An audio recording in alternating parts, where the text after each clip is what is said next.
আসসালামু আলাইকুম এভরিওয়ান। আজকে আমরা এই ম্যাথের সমাধান দেখব। আমাদের এই চ্যানেলে আপনাদের জন্য বিভিন্ন চাকরির পরীক্ষার বিভিন্ন ম্যাথের সমাধানের ভিডিও চলছে। কাইন্ডলি আমাদের চ্যানেলটিকে সাবস্ক্রাইব করে দিবেন।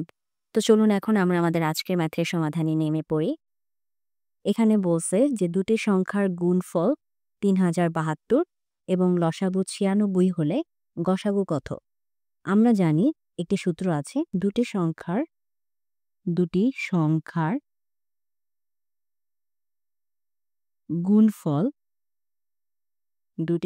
গুণফল সমান সমান লসাগু ইন্টু গসাগু।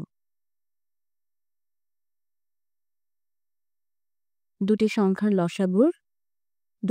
গুণফল এখানে হচ্ছে ৩০৭২, লসাগু হচ্ছে আমাদের এখানে আছে ৯৬ আর গসাগুকে ধরে নিলাম এক্স।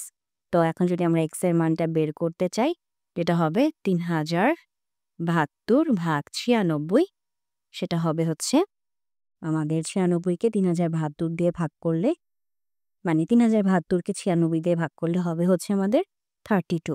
তো এক্স এর মান হচ্ছে 32, অর্থাৎ আমাদের গসাগুর মান হচ্ছে 32। আর এটি হচ্ছে আমাদের আজকের প্রশ্নের সমাধান। তো যদি ভিডিওটি ভালো লেগে থাকে অবশ্যই ভিডিওতে লাইক দিবেন, চ্যানেলটিকে সাবস্ক্রাইব করবেন। ভালো থাকবেন।